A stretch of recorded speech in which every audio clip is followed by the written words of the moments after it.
RTO વાળાને બોલાવો ને, કોઈ એક જણા બોલાવો તમારે જે રિસ્પોન્સિબલ ઓફિસર હોય આગળ. Please, જરા મારે ચર્ચા કરવી છે.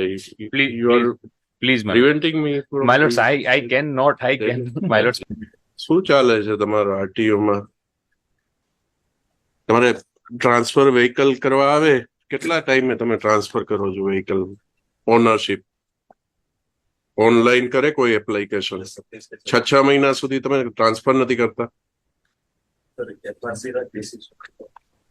ભાઈ તમને ખબર છે મોટર વ્હીકલ એક્ટમાં પ્રોવિઝન શું છે? ઓનર કોણ ગણાય? જેના નામે વ્હીકલ હોય એ ગણાય. આજ કોઈ માણસ વેચી દે પછી શું? તમે 6 મહિના સુધી ટ્રાન્સફર ન કરો ત્યાં સુધીમાં એક્સિડન્ટ થાય તો હુ ઇઝ રિસ્પોન્સિબલ? આરટીઓ. કેમ તમારે એટલે એમાં એજન્ટને રાખે અને તો જ થાય કામ, એવું છે તમારે? કેમ પબ્લિકને તકલીફ કેમ પડે છે? સેમ ડે તમારે ઓનલાઈન હોય છે, ઓનલાઈન અપડેટ કરો છો. 6 મહિના સુધી ટ્રાન્સફર નથી થતા તમારા વ્હીકલ. સપોઝ હસબન્ડ કોઈ ગુજરી જાય અને એના સન એમ કે મારા નામે ટ્રાન્સફર કરી દો વ્હીકલ, તો તમે શું ઇન્સિસ્ટ કરો છો કે વાઇફના નામે થશે, સનના નામે નહીં થાય? ક્યાંથી આ રૂલ કાઢો છો તમે? પબ્લિકને હેરાન કરવાના, હેરાન થાય એટલે એજન્ટને પકડે, એજન્ટ તમને કઈ લાભ કરી આપે પછી જ તમે કરો છો. બધું કહેવાનું જ ઓનલાઈન છે.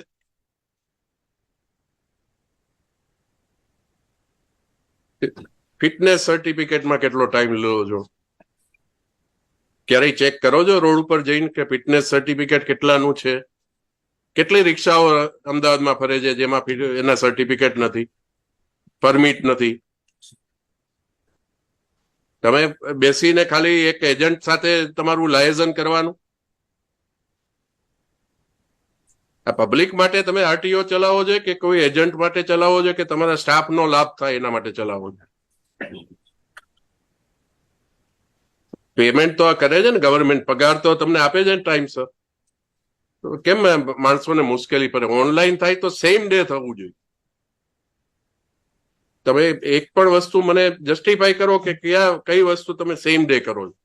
લાયસન્સ ટ્રાન્સફર કરવાનું હોય કે લાયસન્સ રિન્યુ કરાવવાનું હોય તો એ 15 દિવસ, મહિના દિવસ સુધી તમારે ત્યાં પડી રહી. શા માટે? સ્ટાફ નથી. એક આ તમારો સર્વર ધીમું છે, સ્ટાફ નથી. સર્વર ધીમું છે, સ્ટાફ નથી. અને જો એજન્ટને પકડો અને કરો તો સવારે આપ્યું હોય સાંજે થઈ જાય. ત્યારે તમારા બધા ક્રાઇટેરિયા જુદા થઈ જાય.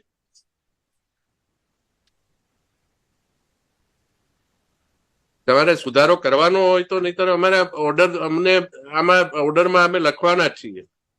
આ તો બધું ચાલે જ નહીં. એકદમ અંધેર તંત્ર છે. તો તમને એવું છે કે પબ્લિકને જેટલા હેરાન કરો એટલા પૈસા, જે ડિપાર્ટમેન્ટને સત્તા આપી છે એને હેરાન કરો એટલા પૈસા વધારે આપણને મળે. ગવર્મેન્ટને નહીં, જે કામ કરતા હોય એનો લાભ વ્યક્તિગત તમે જુઓ. Otherwise there is no purpose. તમારી પાસે કામ આવે તો સવારે આવે તો સાંજે કેમ ન થઈ જાય? બીજા દિવસે એક રિઝનેબલ ટાઈમ 24 કલાક, 48 કલાક. 6 મહિના તમને, મારી પાસે દાખલો છે, મારા નજીકના સગાનો દાખલો છે. 6 મહિના સુધી એમનું એક્સેસ જેવું વ્હીકલ ટ્રાન્સફર નથી કરતા.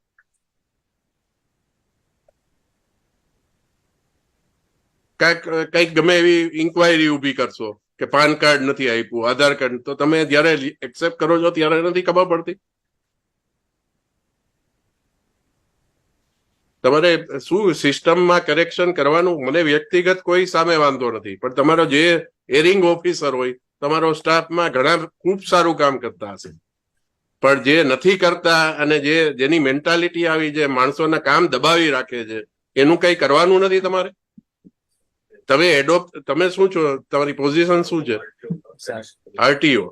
તમારે ડ્રાઇવિંગ એટલી બૂમ છે કે તમારા ડ્રાઇવિંગ ઓલા પેલા ટ્રેક ટેસ્ટ છે એ બરોબર નથી કામ કરતા, તમારા લાયસન્સ ટાઈમસર નથી આવતા, માણસને પરમિટ નથી તમે ઈ ચેક કરતા. અત્યારે તમે રિક્ષાઓ જોવો છો શહેરમાં કેમ ફરે છે? પેપર ન્યૂઝપેપરના તો ફોટોગ્રાફ એટલીસ્ટ કન્સિડર કરો તમે.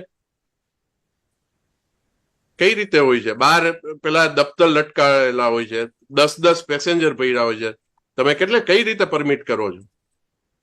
મારુતિ વાહનમાં કેટલા ભર્યા હોય છે?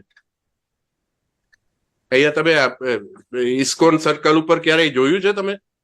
તો પોલીસ ડિપાર્ટમેન્ટ નું તો હવે મને કઈ કહેવા જેવું જ નથી રહ્યું.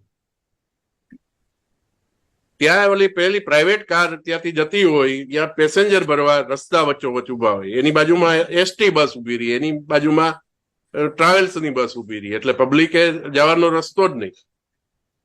એક બાજુ લારીઓ ઉભી હોય.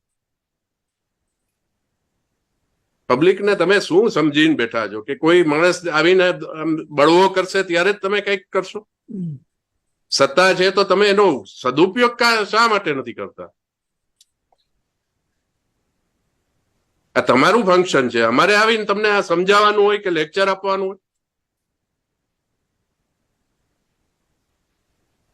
આ કોઈ તમે ઇન્સ્યોરન્સ ક્લેમમાં જોવો છો તમે કે પરમિટ નથી એટલે અમારે એમની જવાબદારી ન થાય ઇન્સ્યોરન્સ કંપનીની.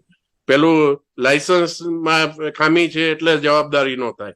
ફિટનેસ સર્ટિફિકેટ નો કઈ ઇસ્યુ ઉભો કરે તો જવાબદારી. તો આ જે માણસોના જીવ છે એની કઈ કિંમત જ નથી.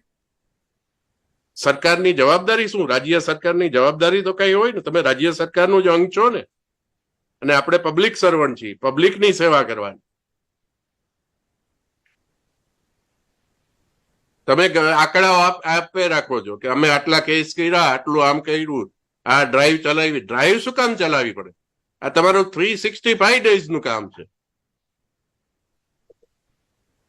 કેમ કંટ્રોલ ન હોય, કોઈને ધાક ન હોય કે આજ માણસને ખોટું કરતા બીક ન લાગતી હોય? કારણ કે એમાં ખોટું કરાવો છો, એનો લાભ લ્યો છો અને ચાલવા દો છો.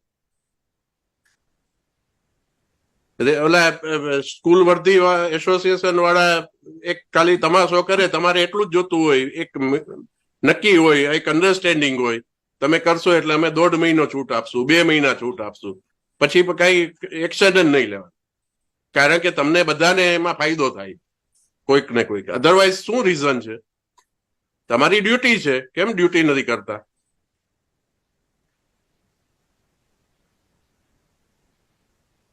કેટલા માણસો રોજના મરે છે એક્સિડન્ટમાં.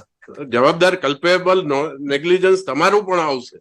અમે તો એ હદ સુધી લઈ જવા માંગીએ છીએ મેટર કે જે અધિકારી જવાબદાર હશે એનું જે એરિયામાં થશે, અમદાવાદમાં થાય જેટલા એક્સિડન્ટ, તો એમાં આરટીઓ જવાબદાર થાય, તમારા પોલીસ વાળા જવાબદાર થાય, અને રોડ જો રસ્તા ખરાબ હશે તો રોડ વાળા. હવે એ હદ સુધી લઈ જવી પડશે. અધરવાઇઝ કોઈ ચેન્જ આવશે જ નહીં. તમને કોઈ જવાબદારી, કોઈ પણ જાતનું, તમારે એ લક્ઝરી બસો ગમે તેમ ફરતી હોય, તમે કોઈ દિવસ ચેક કરો છો? કોઈ દિવસ નથી. પોલીસને એટલી ઇન્ટરેસ્ટ જરાય બિલકુલ. કાલા કૂતા, ધોળા કૂતા જે ચાલતું હોય તમારું, આ બધું તંત્ર આપણે ચલાવવાનું છે. તમારી સિસ્ટમ ક્યારેય સુધારવાની નથી. સામાન્ય માણસ કેટલો હેરાન થાય છે. તમે જો ટ્રાફિકના કેટલા પ્રશ્નો થાય છે, કારણ કે આ બેફામ રિક્ષાઓ થઈ ગઈ છે. તમે કોઈ દિવસ એનો કઈ કંટ્રોલ કરવાનું વિચારો? ચાલે લોજિકલી, તમે લેજિટિમેટલી જે પણ તમે પરમિટ આપી હોય ને ચાલતી હોય, અને એ પણ નિયમ અનુસાર, તો બરોબર. બસો છે તો એ તમે નિયમ અનુસાર ચાલે તો તમારે કઈ વાંધો નહીં. તો એને પાર્કિંગ નું કઈક હોય, આ તે જે ઓથોરિટી તમારા જ્યુરિસ્ડિક્શનમાં જેટલું આવતું હોય એટલું તમારે કરવાનું. પોલીસે કઈ કરવાનું? પોલીસને તો કઈ ધ્યાન જ નથી આવતું કે શું થઈ રહ્યું છે. My lords, in our reply, my lords, we have incorporated that what are the actions taken in the recent past. મને એમાં તમારી ડ્રાઈવ છે ને, એ તો આંખમાં ધૂળ નાખવાનો કામ છે. તમને કેવું પડે કે તમે આવું એક્શન લ્યો, અને એ ફિગર ઉભા કરવા માટે તમે ખાલી એક કરો છો.